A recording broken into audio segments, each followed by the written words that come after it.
The first half of 2023 saw the rebounding of the crypto market after a disastrous 2022.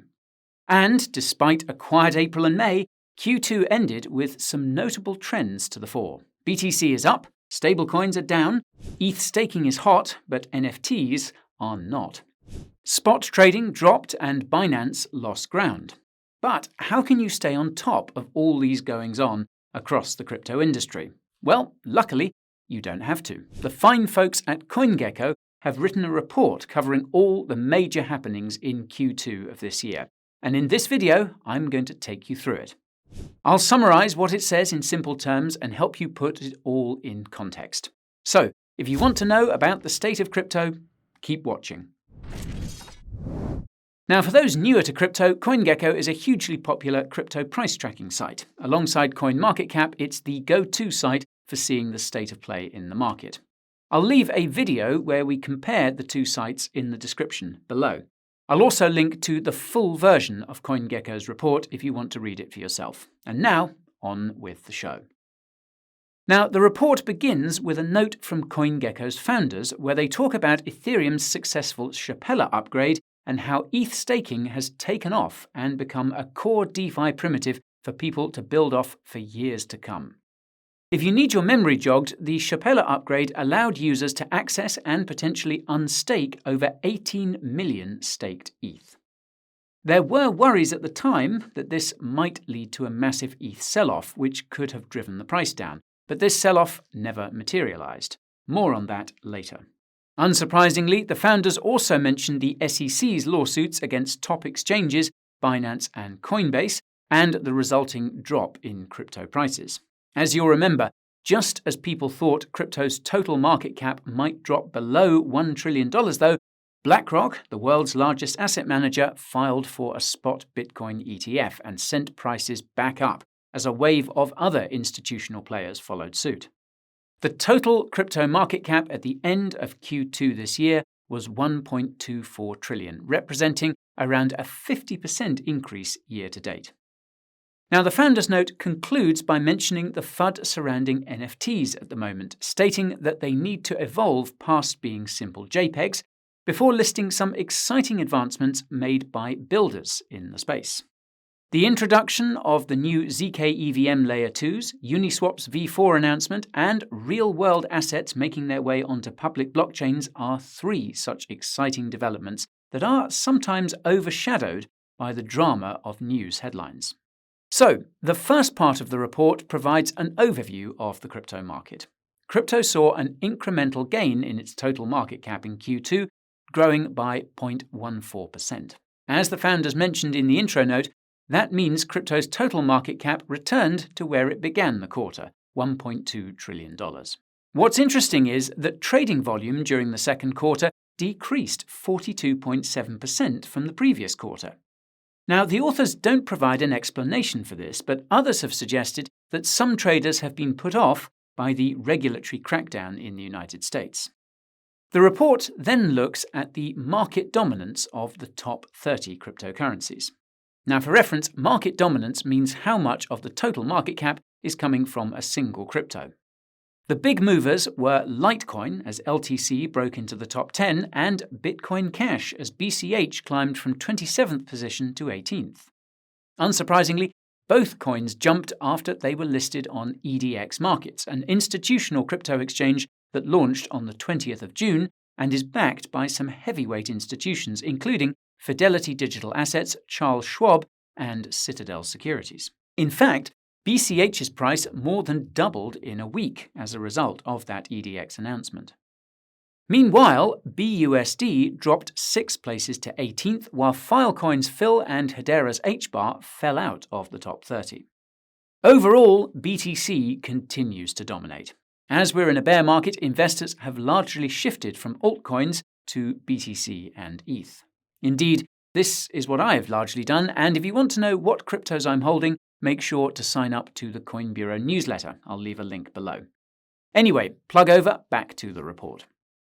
The authors note that BTC's dominance rose 3.2% to 47.9%, levels it had not reached since Q2 of 2021.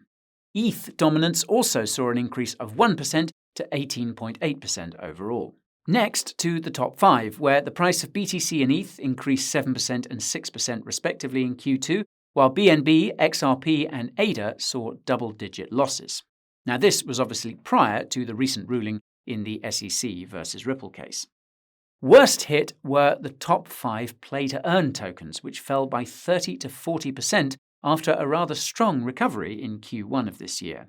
Now, this could be because there's been a shift in priority from play-to-earn in 2021 to improving gameplay in 2023.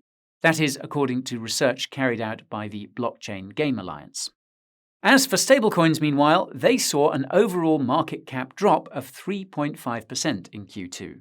USDT expanded its market share to 66%, while the next 3 largest stablecoins, USDC, DAI, and BUSD, dropped by double-digit percentage points. BUSD's drop is linked to Paxos announcing its wind-down following the Wells notice from the SEC, and the fact that 3.4 billion of BUSD was subsequently removed from circulation. TUSD, meanwhile, spiked 50% in market cap after Binance minted around 1 billion worth. Next, the report took a look at how crypto compares to mainstream index funds, using the S&P 500 stock index as a gauge. The S&P 500 increased, while the total crypto market cap remained flat in Q2.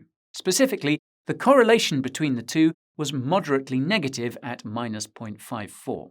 Bitcoin, however, defied the overall crypto market, seeing growth of 7.3%. The S&P 500 slightly edged BTC, reaching 7.9% growth in Q2. Next, the authors provide an awesome timeline of all the significant events that occurred in crypto during the second quarter of this year, and they include just about everything you'd expect. Ethereum's Shanghai upgrade, Pepe hitting a $1 billion market cap, Atomic Wallet's exploit, BlackRock filing for a spot Bitcoin ETF, and so on. Now, the first section naturally mentions the SEC and provides a very useful overview of the regulator's lawsuits against Binance and Coinbase.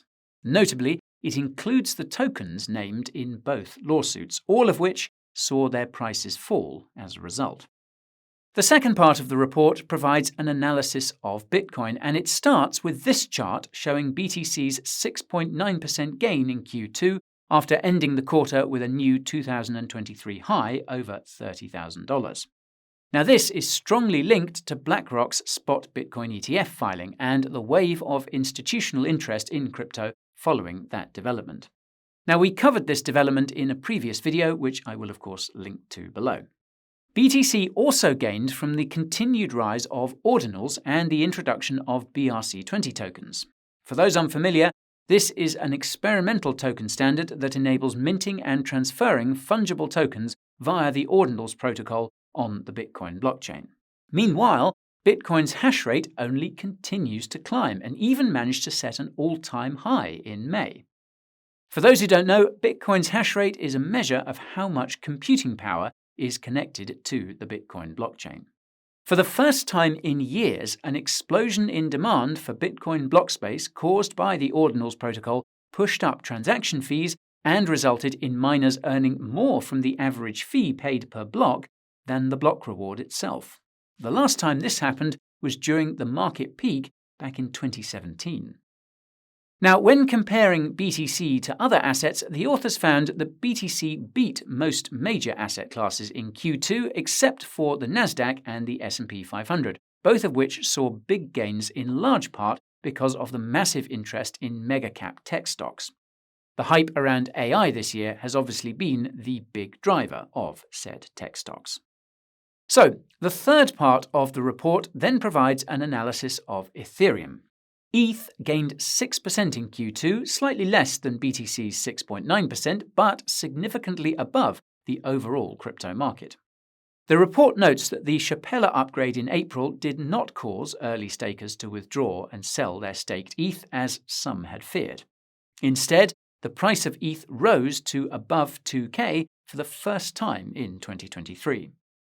It's good to see the authors also mentioning the developments in the zero-knowledge space. zk-Sync, Starknet, and Polygon are all working on projects that have huge potential for Ethereum.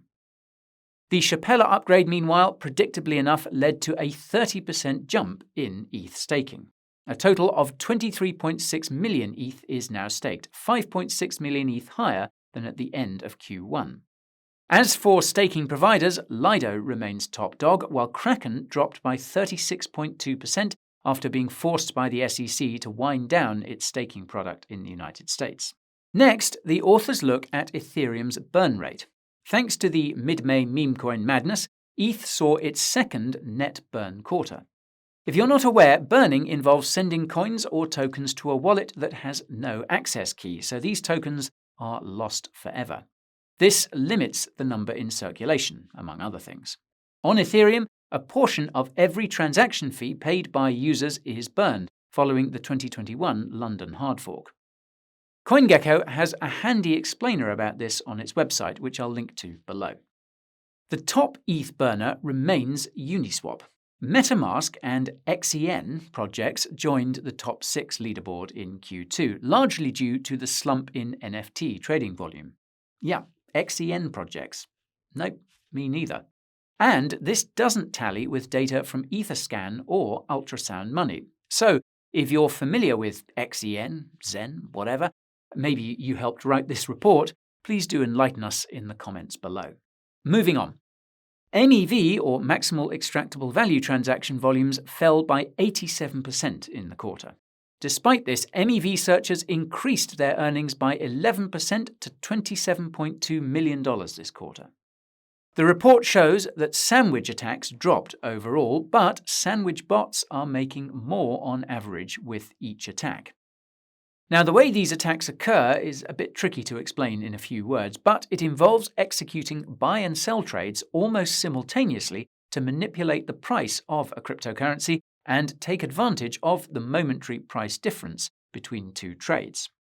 Comparable activity is illegal in TradFi, but is, for the time being at least, allowed in DeFi. I wonder for how long.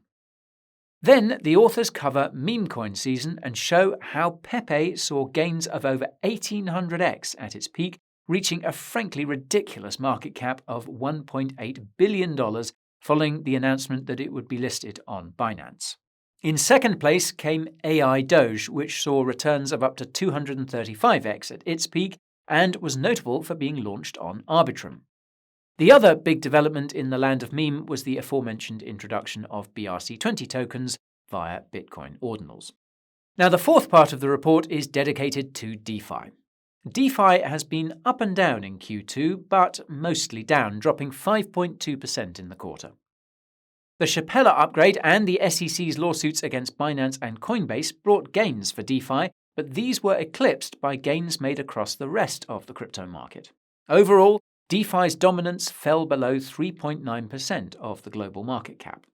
Ethereum continues to dominate and now controls nearly 70% of multi-chain TVL, or total value locked. Meanwhile, Tron has secured the second spot, while BSC fell by a massive 30%.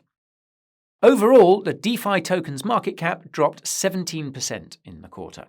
Fixed interest protocols were the only net gainers, rising nearly 20% thanks in no small part to the popularity of Pendle. Liquid staking protocols lost 17% of their market cap but increased total market share compared to Q1. This is largely due to the boost gained from the Shapella upgrade. Next, the authors provide an overview of LS DeFi. In other words, DeFi protocols built on top of liquid staking derivatives, LSDs.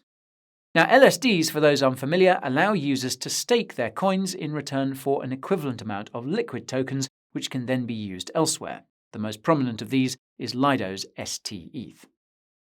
Now, the authors then turn to cross-chain bridge liquidity. They found that the launch of new networks and rumours of potential airdrops caused a 4.4% increase in total cross-chain bridge liquidity by the start of Q3. Wormhole's Portal token bridge was the top gainer in terms of liquidity, followed by Wrapped Bitcoin. As you can see by the chart, 5 of the top 12 bridges saw double-digit drops in Q2. Chapter 5 takes us to NFTs. Trading volume here decreased by 35% in the second quarter, despite the popularity of Bitcoin ordinals.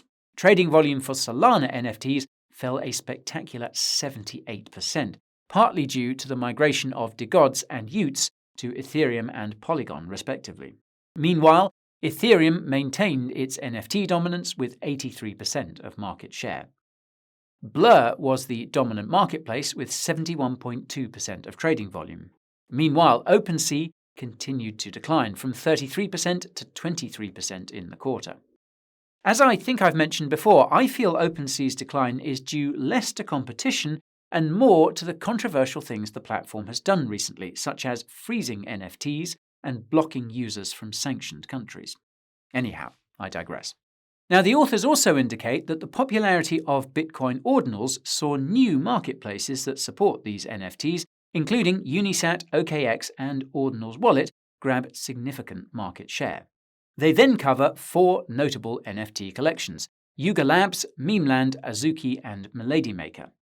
Now, while Yuga Labs and Azuki saw some setbacks in Q2, Memeland and Milady Maker had good quarters, gaining significant attention in the NFT ecosystem. The next page then provides an overview of NFT lending. As you can see, there was massive growth in May and June, with the launch of Blend causing a stratospheric rise in lending volumes, which are up by over 450%. As the authors note, Blend's fixed interest loans and incentive model, which allows lenders to earn Blur points to receive future Blur token drops, are what account for most of its success. So, the final chapter of the report is about exchanges. After rising to $4.2 trillion in March, trading volume fell by nearly 20%, down to $2.8 trillion at the end of Q2. Notably, for the first time since 2022, the SEX to DEX spot trading ratio dropped to below 90%. In terms of centralized exchanges, Binance remains dominant with 52% of market share, but has dropped 11 points since January, when it had 63%. Much of this decline can be explained by its removal of zero-fee trading for USDT pairs, but also intense regulatory pressure. In terms of SEX trading overall, trading volume dropped from $0.9 trillion in April to $0.4 trillion in May. According to another report by crypto analytics firm CC Data, trading levels in May were the lowest they've been in 4 years. They're market vibes. And how about DEXs, you may ask? Well, these are covered too, of course. Trading volumes across DEXs also declined from Q1, but not as much as SEXs. Trading volume dropped from $95 billion in May to $46 billion in June. Surprisingly, the data from the report suggests there was no noticeable uptick in trading volume on DEXs due to meme coin season, despite the fact that most meme coins trade initially on DEXs before the SEXs FOMO in. Ethereum remains the most popular chain for DEX trading, but saw its market share drop to an average of 57% in Q2 from 74% in Q1.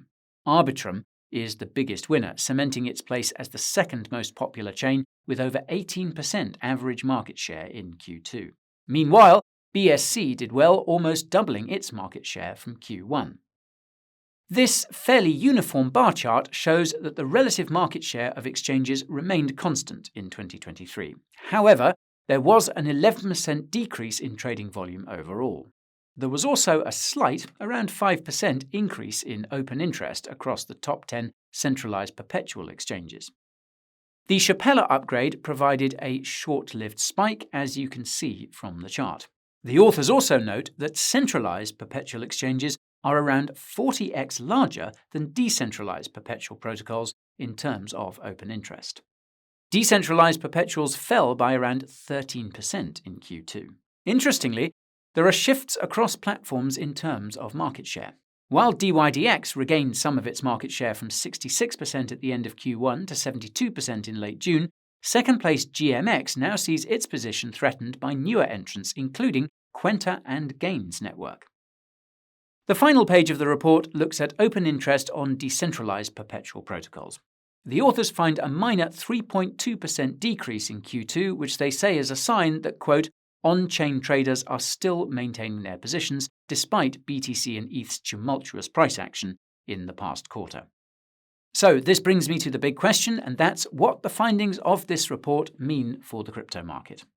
Some important context is that while Q2 saw declines, it was only in comparison to a particularly good Q1.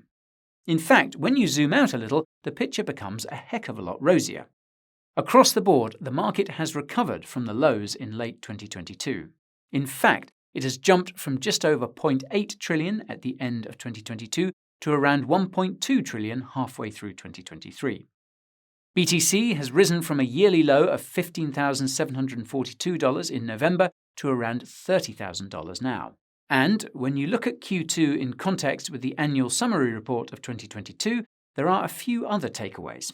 Binance's market share is back to levels seen in the second half of 2022.